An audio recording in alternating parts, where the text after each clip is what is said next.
Сәлеметсіңдер ма, қымбатты оқушылар? Бүгінгі біздің өтетін тақырыбымыз кладограммалар мен филогенетикалық ағаштардың эволюциялық маңызы деп аталады.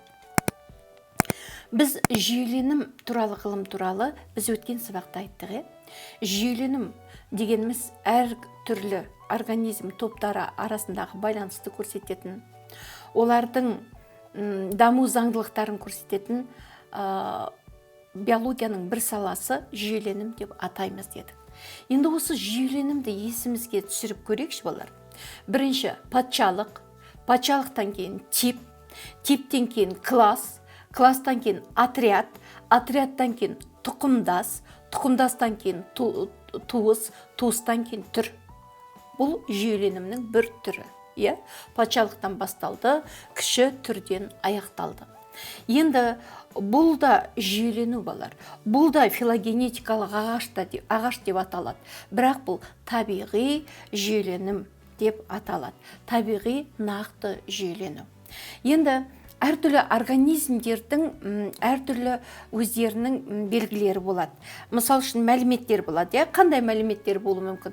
Морфологиялық мәлімет болуы мүмкін, немесе эмбриологиялық мәлімет, биохимиялық мәлімет, немесе генетикалық мәлімет болуы мүмкін. Осыларды біз осылардың әрқайсысын ағаш түрінде, сызба түрінде көрсете аламыз.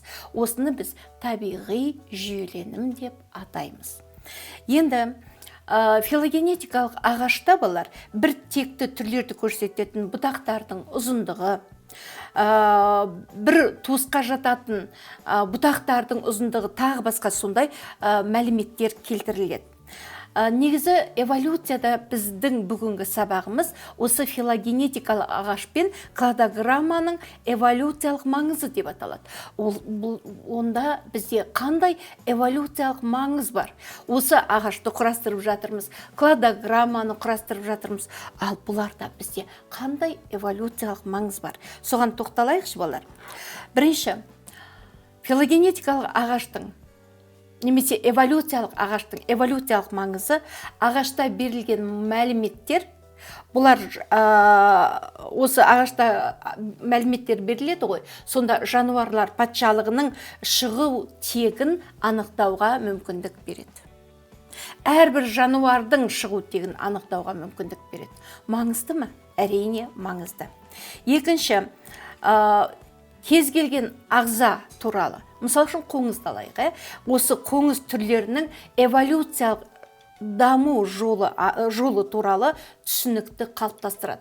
Ол ата тегі қандай? Ол қандай түрлері бар? Яғни қандай жерлерден, қандай түрлерден өтеді? Осының барлығын осы филогенетикалық ағаш арқылы біз білуге болады.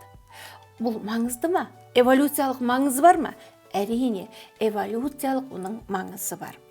Үшінші, біз айтамыз, желілер типі. Желілер типінің 3 тип тармағы бар. Бірінші бас сүйексіздер, екінші қабықтылар, үшінші омыртқалылар, немесе бас сүйектілер. Солардың ішінде бас сүйексіздер тип тармағы біз қандауыршаны білеміз, ланцетникті білеміз, қандауырша. Осы қандауырша геномы арқылы омыртқалы жануарлардың эволюциялық дамудағы жетістіктерін көрсетеді. Маңызды ма? Әрине, ол маңызды. Тағы да бір маңызы, біз айтамыз, буын аяқтылар дейміз, буын аяқтылар типі.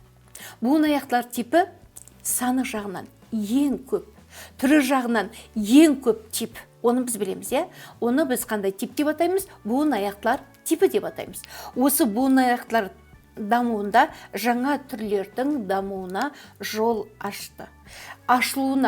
Жаңа түрлердің ашылуына осы филогенетикалық ағаш жол ашып берді. Маңызды ма? Әрине маңызды. Ең соңғы эволюциялық процестің секірмелі екендігін дәлелдеп берді.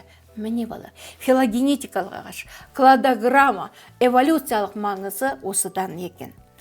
Енді біз айтамыз филогенез дейміз, филогенетикалық эволюция дейміз. Осы филогенетикалық эволюция бір филогенетикалық діңде жүзеге асатын өзгеріс балалар.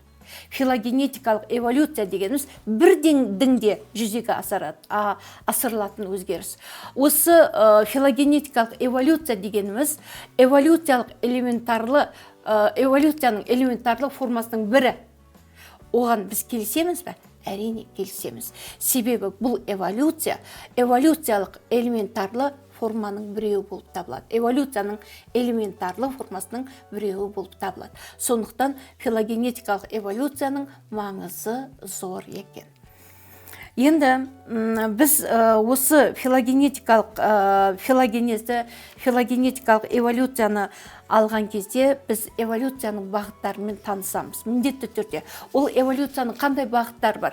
Олар біреуі арогенез, екінші аллогенез. Арогенез және аллогенез дегеніміз не? Бірінші, аллогенез балар. Бұлар ағзаның құрылымын күрделендірмейді, оның құрылымын өзгертпейді, бірақ оларды бейімделуге алып келеді. Сонда ағзалардың белгілі бір орта жағдайға бейімделушілігі аллогенез деп аталады. Мысалы үшін құстардың тұмсықтары бір құс дәнді шұқып жейді, тұмсығы кішкентай. Екінші құс жеміні жұлып жейді, мысалы үшін бүркіт, оның тұмсығы иіліп кеткен. Ал бірақ ол құрылымын өзгерткен жоқ қой, құрылымын күрделендірген жоқ. Ол орта жағдайына бейімділігін көрсетті. Осыны біз аллогенез деп атаймыз. Ал арогенез дегеніміз не? Арогенез дегеніміз бұл топтардың дамуы. Бұл дегеніміз арогенез дегеніміз бұл ағзаның күрделенуімен жүзеге асатын процесс. Ағзаның күрделенуімен. Аллогенез ағзаны күрделендірмейді. Ағзаның құрылым деңгейін күрделендірмейді. Ал арогенез ағзаның құрылым деңгейін күрделендіреді. Мысалы үшін бақаны алайық. Бақа. Қосмекендерге жататын бақаны алайық. Бақа суда өмір сүреді. Суда өмір сүргенде оның дернәсілінде желбезек бар. Бақаның дернәсілі желбезекпен тыныс алады. Ал ол құрлыққа шықты ғой. Ал құрлыққа шыққан кезде оларда не пайда болды? Өкпе пайда болды. Ал өкпе не істеді? Бақаның ол құрылымын не істеді? Құрылым деңгейін күрделендірді. Міне осыны біз арогенез деп атаймыз.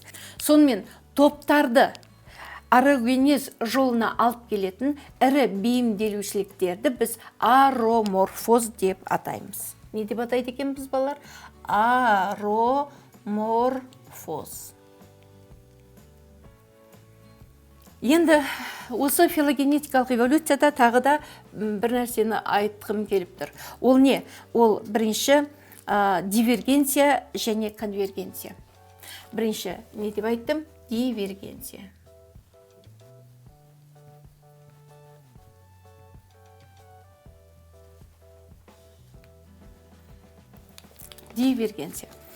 Балалар, дивергенция дегеніміз не? Бұл деген кері шегінем деген сөзден шыққан. Бұл туыс формалардағы белгілердің ажырауы. Былайша айтқан кезде туыс формалардағы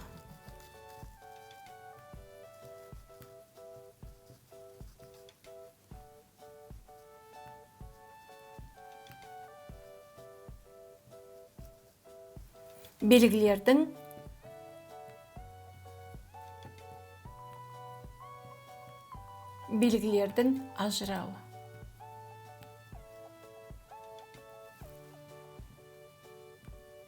Осыны не деп атаймыз балар? Дивергенция деп атаймыз. Қалай түсінеміз?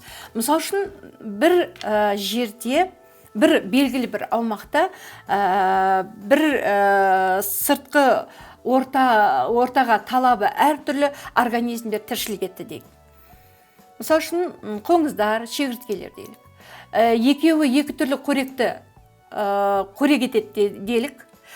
Сонда бұл жерде бәсекелестік қандай болады балар? Бәсекелестік тіпті жоқ десек болады. Неге? Себебі қорегі екі түрлі.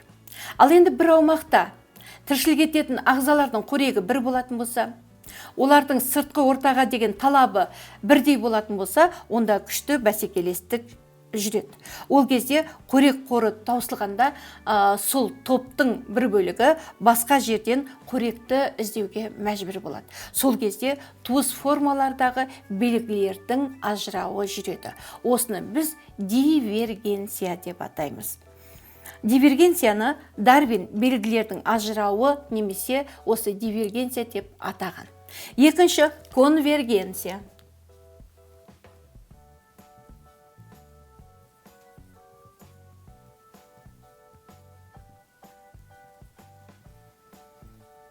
Конвергенция дегеніміз не? Бұл дегеніміз организмдер туыстық жағынан алыс, бірақ мекенетті ортасы бірдей болғандықтан оларда сыртқы пішіні бір-біріне ұқсас болады. Осыны не деп атаймыз? Конвергенция. Сонда мекенетті ортасына байланысты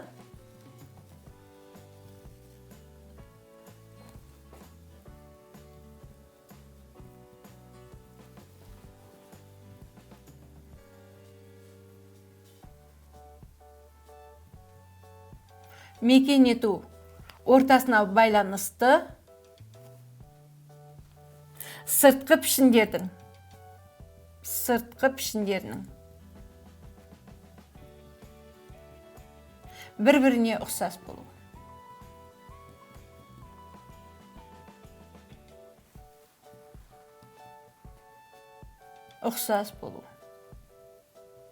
Балар, конвергенция мысалына біз китті алайық.